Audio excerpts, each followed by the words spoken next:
Hi, I'm Ross, And I'm Grant. and we are going to be talking about The Amazing Spider-Man 2, which I guess you could call the most infamous Spider-Man movie, maybe? The way I usually describe this movie is it's a monument to hubris. I have a memory of watching this the first time, and like when Spider-Man hit Rhino with the manhole right at the end, and then the credits started rolling, I was like, oh man, I wanted to see him fight Rhino. Like, I can't wait till the next movie. And then it never came. Yeah. Last time you did the laundry, you turned everything blue and red. That was so a no. mistake. Yeah. Because I was washing the American flag. The Amazing Spider-Man 2 is the story of Spider-Man fighting a new and powerful enemy, Electro, and also his old friend Harry Osborn, who turns into the Green Goblin, and also Rhino sometimes, and also about Peter Parker trying to fix his relationship with Gwen Stacy, and it's also about Aunt May becoming a nurse. It's about a lot of things, and a lot of things are there that don't need to be there. What is happening? Peter. Peter. Who thought that was a good idea, is my real question. What's the actor's name? Dennis Leary? I did not need Dennis Leary just like popping up. Just have Peter and Gwen be dating. You know? Yeah. The sort of personal journey that Peter is supposed to go on in this is kind of like deciding what college to go to after you graduate from high school. Like, what's your path going to be in life? What do you want to do? And he chooses Gwen. So I think you could still make that conflict work without doing a will they, won't they, having them constantly break up and get back together and not quite be dating, but making out whenever they're together. Just have them be dating, have them be working together and be a good team. And when she dies at the end, it's still really gonna hit. We don't see Gwen's dad after like the first act for like a long time. Yeah, and then he just pops up at randomly the end. pops up at the end in the middle of an action scene. Of all the things to cut, Ghost Leary Like, should have gone It first. feels like this movie is missing so much, and yet it's also so bloated and weighed down by certain things. For example, in the final action sequence, why do we need the whole planes are gonna collide in 5 minutes parallel action thing going on? Yeah, To raise the stakes? I We've guess so. seen this guy blow up Times Square. Also, you have Aunt May, who's a nurse.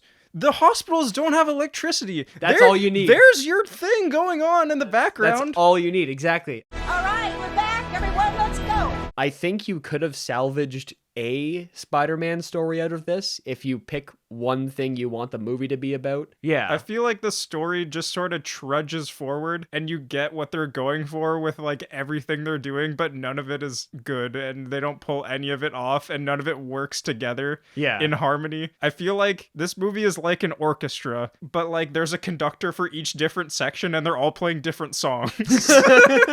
You mean people are pissed off because he tried to turn everyone in New York City into giant lizards? This movie's so weird in how they tried to like retroactively make it more like the comic book Spider-Man. So they have to throw in Harry Osborn and all this stuff. Mary Jane was actually in this movie originally too, and they cut her out. Oh my gosh. Yeah, stuff like that. It comes across as they're trying to please everyone as well. I kind of love Harry Osborn in this because in the first scene he's in with Goblin Man, when he's in with Papa Goblin, Yeah. with the Goblin King, Daddy Gobbo. I remember specifically one of the things Norman says is, "You have such fierce intellect," and yet Harry makes some of the most bizarre logical leaps I have ever heard in my life. You took his picture, so you know him. This is your guy. This is the big bad. This is your nemesis. I never told you that it's genetic. They have a disease known as retroviral hyperplasia, which is basically hereditary goblin sickness. They have goblinitis. They have goblin disease. They're gonna turn into goblins and die. That's their lot in life. And for some reason, Norman Osborn apparently never told Harry that this disease would be passed down to him. The next day after he tells him, Harry's neck starts to like pus out with some acid. Exactly, And then he's yeah. like, I'm dying. He's I immediately- need Spider-Man's blood Yeah. now. I need to find him. I need his blood. If you take the bare bones skeleton of like characters and plot lines in this movie and completely reconfigure them, You've got something. Can I cut one thing out? Yeah. That Peter's the chosen one, and it's because he's part of his dad's bloodline that he could become Spider-Man, and if anyone else was bitten by that spider, they would have immediately died. Turned into a goblin and died, yeah. The human DNA that I implanted in the spiders was my own. Yeah, that shit's terrible. I hate that. That is the worst. Everything is rushed, too. As each new plot line is introduced, it's like the writers just get bored, like every 2 pages of script, and want to write about something else. I was straight up confused in the first scene with Jamie Foxx in the mental institution, and also they're introducing the new weird scientist guy. I'm Dr. Kafka. I'm here to help you. Maybe that's the only place that can hold him, but then why are there no police there? Like, you would think this guy's a big threat to society. He, like, blew up Times Square. Yeah. You're not gonna keep, like, one guy there to make sure they don't start doing weird stuff with him, like weird evil bad guy stuff. Did they even meet the scientist guy? I feel like it would take 2 seconds in a conversation with that guy to be like, yeah, I don't think we want this guy around. This guy seems really weird. Yeah. Every person who works here looks normal. Then you got this guy walking around. Very impressive. Electro. The issue is also that almost everything in this movie exists just to set up a sequel. The only thing that I think gets outright resolved is the parents' plotline, and even then I feel like they were going to do more stuff with that later. Especially since they opened the movie with the awful plane fighting sequence. Like, someone on the writing team just loves planes because why did or hates them. Or hates them. Yeah, they just love seeing planes crash. If you lose that scene, you lose literally nothing. Yeah, it could just be a flashback down the line. It doesn't even, like, kick off the movie in a good way. Spider-Man isn't even in, like, the first scene of this movie. Like, isn't it awesome when after that scene you're like, wow, that sucked, and then it's like, oh hey, Spider-Man is flying through the air, and you're like, damn, Spider-Man's sick. Spider-Man rocks. Like, I want to think Spider-Man rocks from, like, the first frame of this movie. Yeah. You have Spider-Man. Spider-Man's awesome. Just show Spider-Man. I think all the Spider-Man stuff in this is really good. Visually, this Spider-Man is unparalleled. The effects look incredible. The rippling on the suit. The new MCU Spider-Man model doesn't look that good. Yeah, no, Spider-Man catching the little orange capsules in the opening Rhino action sequence. Yeah. Sick. Pure Spider-Man. Slow motion scenes where, like, the electricity is slowed down. Yeah. And you get, like, a freeze frame and Peter's, like, taking in all this information at once. Yeah. And then you see, like, the cool that he does to, like, save 3 people in, like, an instant. Yeah. That stuff is awesome. It's my birthday. Now it's time for me to light my candles. Can I just point out one thing that I was incessantly focused on throughout this entire movie? Please do. The red beanie that that Peter has just sticking out of his back pocket, sticking out of his coat pocket, just like sticking out of his bag in like every shot. And then he wore it one time. Finally, he put it on. It was not useless. Well, that's when his character arc was completed. That's how you know he's Spider-Man. I mean, it's either that or he's a blood. So. How many men did you have in mind? I want to keep it small. Everything you need is already at Oscorp.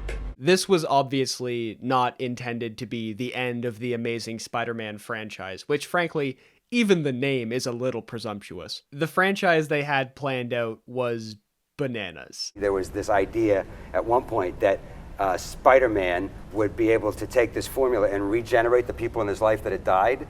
So there was this discussion about that Captain Stacy would come back even bigger in episode 3, and I was like, let's go. So the plan was they wanted to make a Sinister Six spin-off, then do Amazing Spider-Man 3, then do Venom, then do Amazing Spider-Man 4, and also, very weirdly, an Aunt May spin-off movie that took place in the 60s where she was a secret agent. I am not kidding. That is real. They were going to do an origin for all the Roosevelt dumb yeah. with Aunt May. What? That's why that's in Oh there. my god. Wasn't there a line in the movie that was like when they were going into the vault, like, this is the future? Oh yeah, he literally says the future. Yeah. What is all this stuff? The future. Every year that line gets funnier. Yeah. Like I said, a monument to hubris. Harry's secretary is Black Cat. They were doing everything. Everyone is in this. What's your name? Felicia. That little boy that shows up in the Spider-Man costume that he saves. Did you know that was Miles Morales? Wow. His name is Jorge. You know his name. I've seen this movie so many times. What's your name? Jorge. Jorge? Rewatching this made me appreciate the first movie more as a standalone story. This is garbage as a sequel to The Amazing Spider-Man and as a movie in general. All the answers you get to questions from the first movie are bad. Yeah. And all the stuff they set up is bad. This city will never be the same. Oh, I'm counting on that. The sharpest delineation between this and the Raimi movies isn't just, actors or tone. To me, it's really just how it treats Spider-Man. Even Spider-Man 3 is about Peter Parker as a person. This movie is never about Spider-Man in the sense that you want movies to be about characters. Spider-Man is in it, and he is fighting people, and he has a girlfriend, sort of. None of this actually matters to the story, because the point of the story is go see the Sinister Six, go see Amazing Spider-Man 3, because this stuff is going to be in it. And you can't put the cart that far before the horse. It's the Dark Universe all over again. So what you're left with is a pretty promising first movie, and this... I break up with you. I break up with you. No matter how bad this movie is, you can't make me dislike Spider-Man. And no matter what Spider-Man movie it is, if you put it on the screen, I'm going to watch it. As much as it pains me to say, I do love this movie. I enjoy it. This movie is so much worse than the first Amazing Spider-Man. It wasn't good then, even though I liked it. It's not good now. It's like 10 different movies fighting for dominance, but none of those movies are particularly good in the first place. So, who cares? You're a fraud, Spider-Man! Even though most decisions in this movie do very much feel like they came from a committee or a studio, I don't think any movie is more a monument to the mistakes that the human hand can create. the imperfections of art. Whoa! No matter how much money you have, no matter how big your fan base is, no matter what your resources are, no matter how good you can make that CGI Spider-Man look, humans are fallible. And isn't that what Spider-Man's all about? Yeah, I think the real lesson here is don't do this ever again.